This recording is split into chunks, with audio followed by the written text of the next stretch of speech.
Welcome to SVG-TV News for Wednesday, July 5th, 2017. I am Rochelle Baptiste with the details. Leader of the opposition New Democratic Party, the NDP, Dr. Godwin Friday, is calling for more resources to be made available to the audit department so that it can be able to perform its duties more effectively.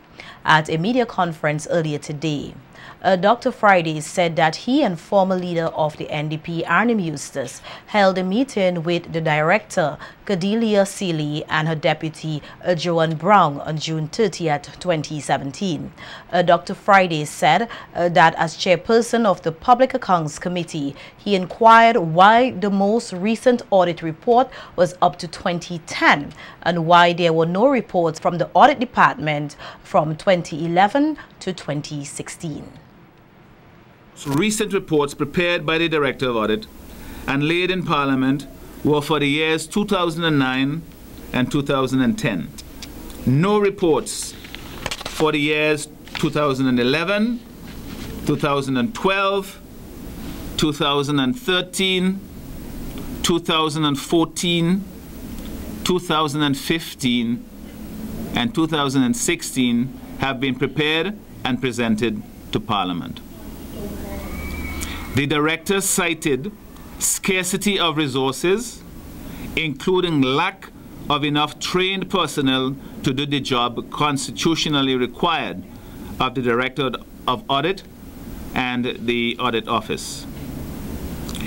The Director said that for years she has been asking for resources, mainly training for personnel to enable her to audit statutory bodies, which is part of her mandate. The opposition leader said that he was informed by the Director of Audit that they do not have enough resources or properly trained personnel to execute certain procedures, particularly as it relates to projects such as the Argyle International Airport. That she has not received the needed resources and consequently has not been able to perform her duty to audit and report on statutory bodies. In our meeting, the Director of Audit acknowledged to us that as the Argyle Airport project and the IADC received funds appropriated by Parliament and dispersed, she has a responsibility to audit the project to determine how the money was spent. She noted, however, that her office would have to hire technical experts from fields other than accounting and auditing to do a proper audit of the project, and that her office lacked the resources to do so. Consequently, no audit of the project has been done by her office since the project started. Dr. Friday accused the ruling Unity Labour Party, the ULP administration, of starving various government departments, noting that they do not seem to care much about their ability to be accountable. Deeming such action unacceptable, Dr. Friday called on Prime Minister Dr. Ralph Gonsalves, who is also Minister of Finance, to provide the necessary resources to the respective departments so that they are able to do their job. If the Director of Audit cannot yet complete an audit and report on the accounts of the government for 2011 up to 2016, or to audit statutory bodies because it lacks the necessary resources, how can it fulfill its role?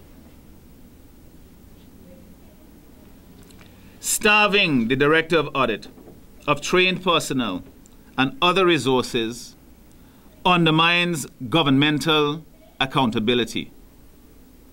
The failure to remedy the situation after many years of pleading for resources by the Director of Audit leads to only one conclusion.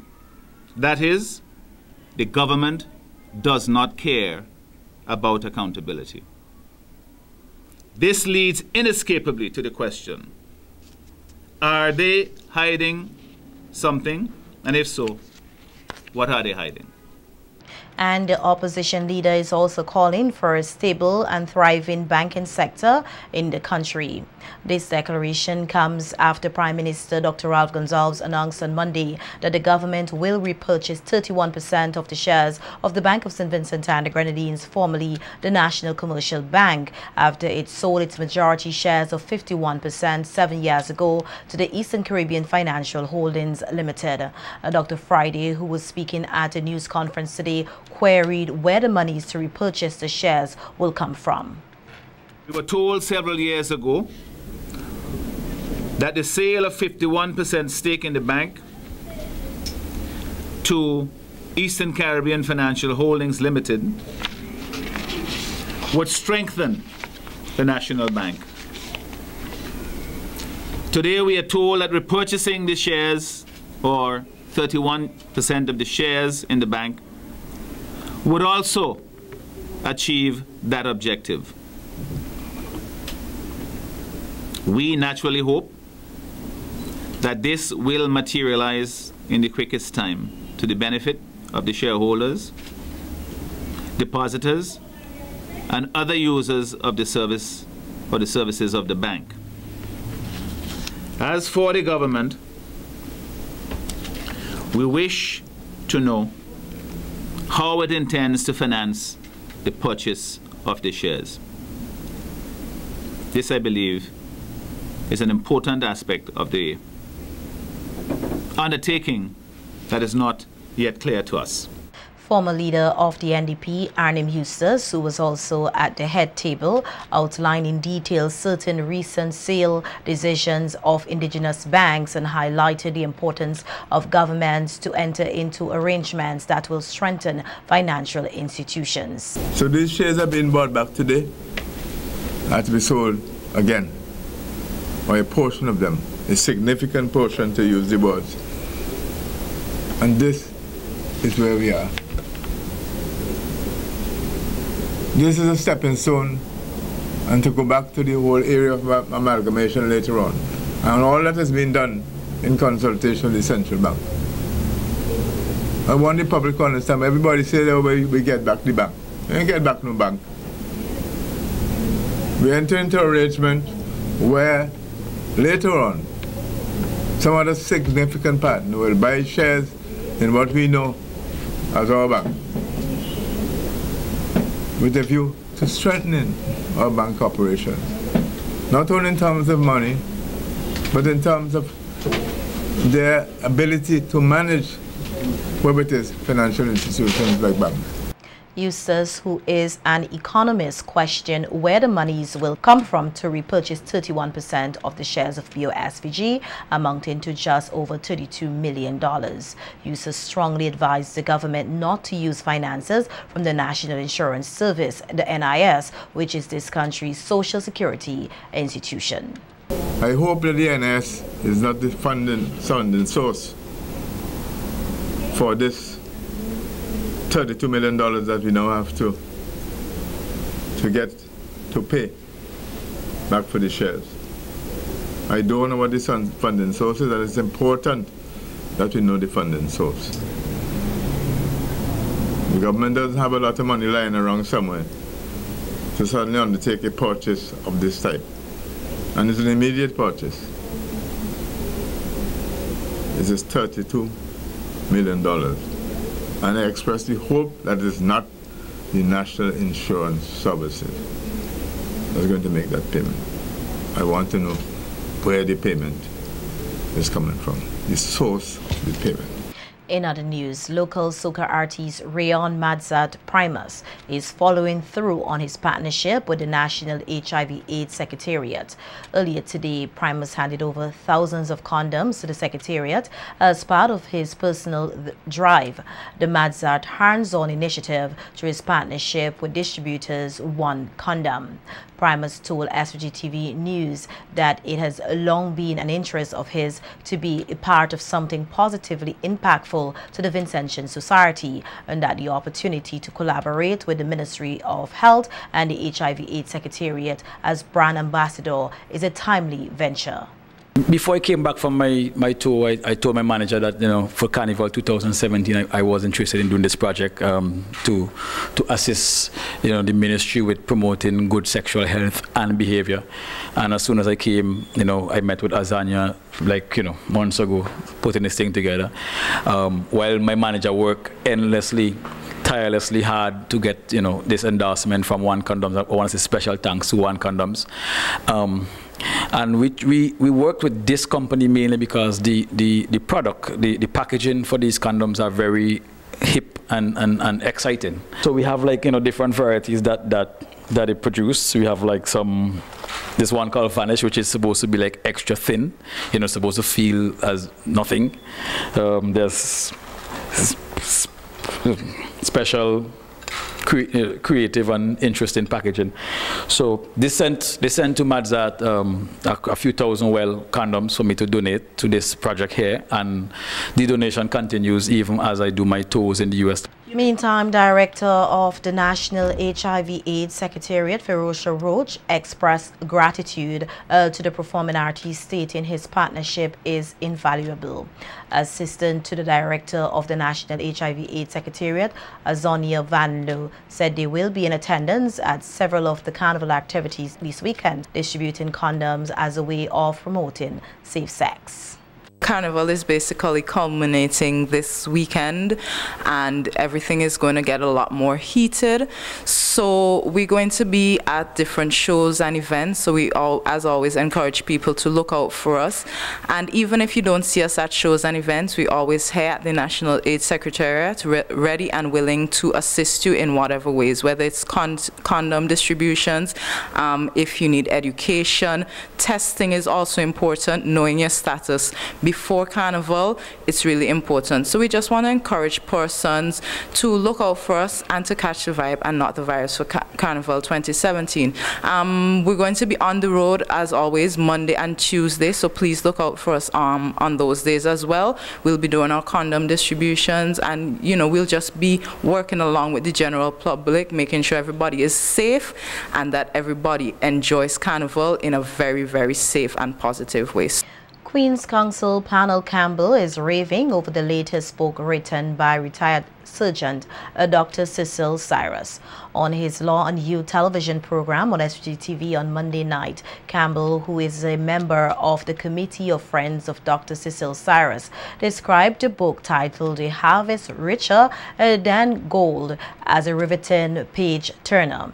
Further shedding light on Dr. Cyrus' fourth book, which is expected to be launched here tomorrow evening, Campbell said, while the retired sergeant expressed that it will be his last book that is yet to be seen. A Harvest Richer Than Gold, launching this week, Thursday evening at 7:30 at the Methodist Church Hall in Kingstown. Dr. Cyrus's fourth book. He says it's his last, remains to be seen. But to me, it's his best. A marvelous book. Please come along to the launching and be edified, and there you will get a copy of the book to purchase. So I invite one and all to come to the Methodist Church Hall on Thursday evening for the launching of A Harvest Richer Than Gold. In some sad news this evening, Prime Minister Dr. Ralph Gonsalves is mourning the death of his mother, Teresa Francis, who passed away on Tuesday, July 4, 2017. Francis died at the Milton Cato Memorial Hospital at age 98. PM Gonsalves is currently in Grenada attending the 38th annual conference of CARICOM heads of government and is expected to return home tomorrow. In a statement released earlier today by Deputy Prime Minister Sir Louis Stricker on behalf of the Cabinet, expressed condolences to the Prime Minister and his family.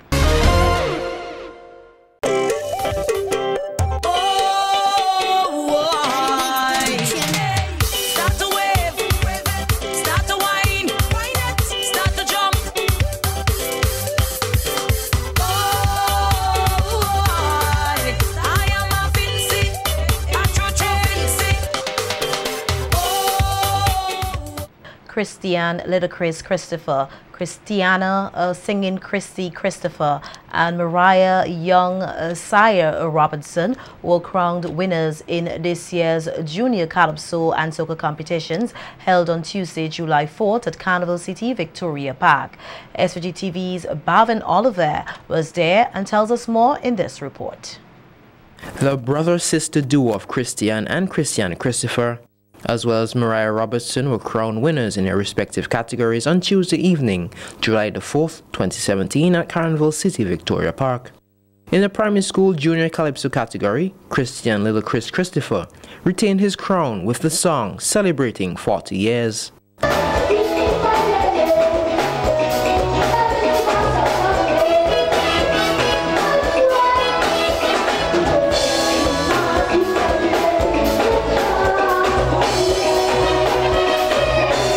Second was ZL singing ZL Kane with her song Clean Up the Country, with John Tell Demand John T. Burke having to settle for the third position with Fishing Line.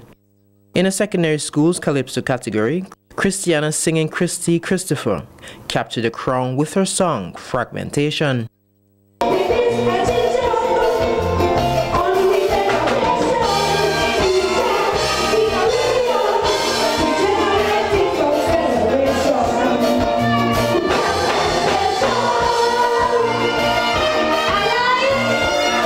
Second was Damian Boniman Noel with The Man with the Plan, with Dalian Lady Dale Nero coming in third with Save Sandy Bay. In the Junior Soca Monarch Finals, Mariah Young Sire Robertson took home the crown with her song Carnival Hot.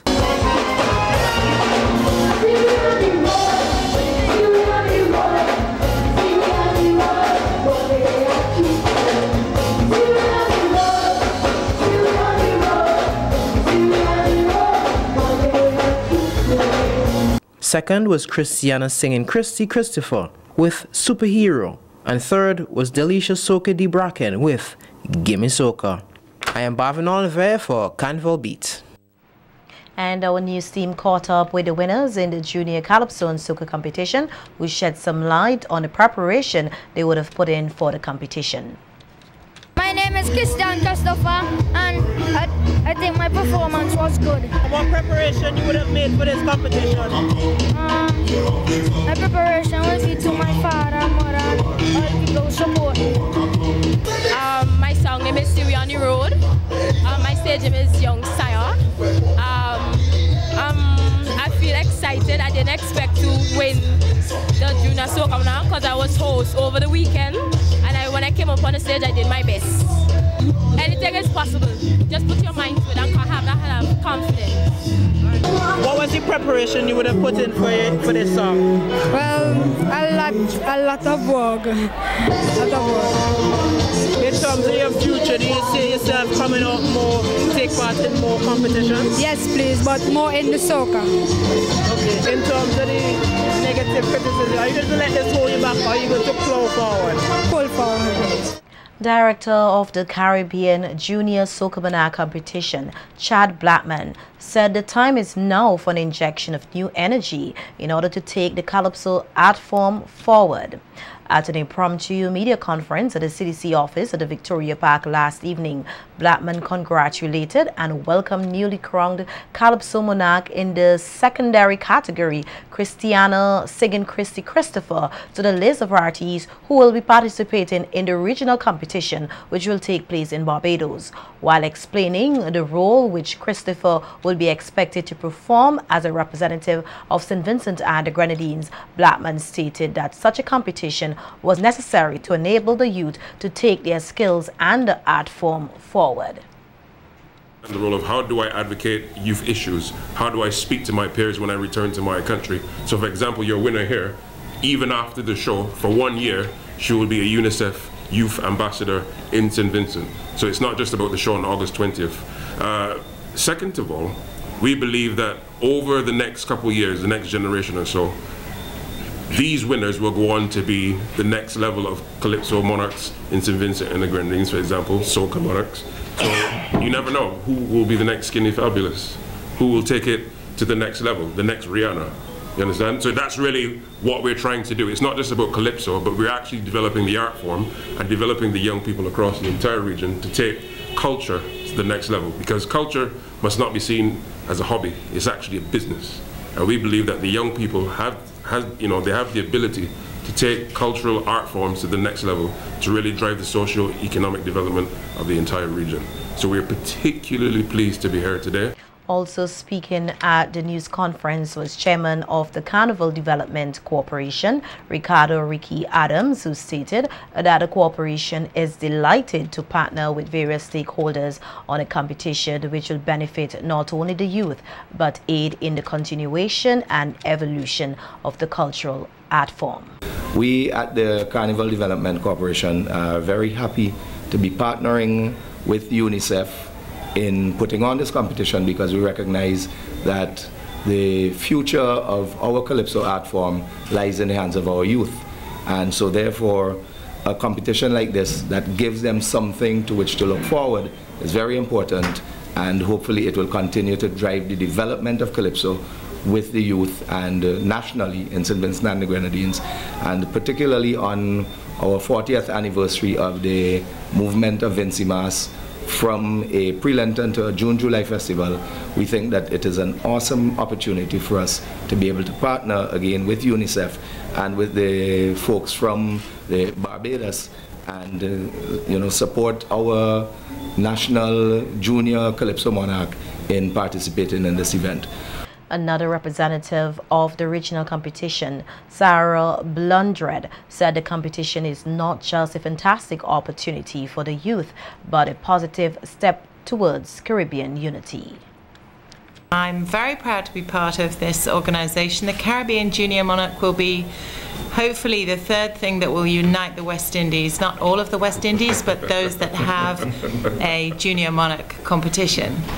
So we have the West Indies Cricket, we have the West Indies University, and now we have Caribbean Junior Monarch. Absolutely. Which will do a lot for our young people and hopefully level the playing field for those in smaller nations alongside those in the bigger nations, because each Junior Monarch will have the opportunity to meet some of the stars who already have gained their success, who will be giving them advice, and UNICEF will be making them ambassadors, youth ambassadors, so they will learn a lot from that, and they will go forward and take that back to their nations. So it's a fantastic opportunity for our young. Imagine this. That's the team on the which Digicel Nelson Block Mass Band will be bringing to life 10 beautiful sections for their 2017 mass production. Seen as one of this nation's prominent mass bands, the band is seeking to capture the top spot in the Band of the Year competition. We hear more about the Digicel Nelson Block's 2017 production in this report by Nikita Tony. Celebrate 40 years of mass, pan and calypso in the June-July sun. The Digicel Nelson Block Mass Band is bringing their imagination to life as they present for 2017 Vinci Mass. Imagine this. Merging a range of ideas from cinematography to Greek mythology, the production, according to production manager Banton Bacchus, is more than what meets the eye, as they bring to life characters, myths and even legends. We have a section called Midas Touch. Midas Touch was derived from the Greek mythology. Greek mythology, as in King Midas, everything he touched turns to gold. So that section is primarily gold. The section is Purple Rain. It's Ghostbuster. You have a problem with ghosts? Who do you call? Ghostbuster. We have the children's sections, the Cupid, and the fairies. C'est magique. C'est magique is only the French word for it's magic. Time travel. And Jack-o'-lantern. Walking around with the lantern and creating havoc. So we are going to create havoc for Carnival. Despite the issue of slow registration, the production manager noted that the band, which has been around for over 30 years, has over the years performed well for the Band of the Year competition, with even greater expectation for 2017. I think everybody else has it with the economic status of this country right now, what is going on. We have challenges in terms of people are coming, they like the sections, they like what they see, but they do not have the monies, and some people put their name down and say, okay, we'll come back. But I think a lot of registration will happen last minute. Thanking all sponsors and supporters for their endless display of loyalty throughout the years, backers further urged all Vincentians and visitors alike to ensure that they come out and be a part of the Vincy Mass experience. Supporters, I have seen that we have some masqueraders. They're die-hard Nelson Black, and it doesn't matter. They come and they register. I just want to urge Vincentians, foreigners, come out, play mass, play with Nelson Black. We have a lot of challenges that a lot of other mass bands have, but I think that we are going to do well come Tuesday. We have Thursday, which is Steel and Glitter. We're coming out. And we have Sunday night for Kings and Queen. We're coming out. And then Tuesday is our big day. As they celebrate 34 years of contributing to the Vincentian mass culture, the Giselle Nelson Block Mass Band is more than ready for the road this Carnival Tuesday. Reporting for Carnival Beat, I am Nikita Tony.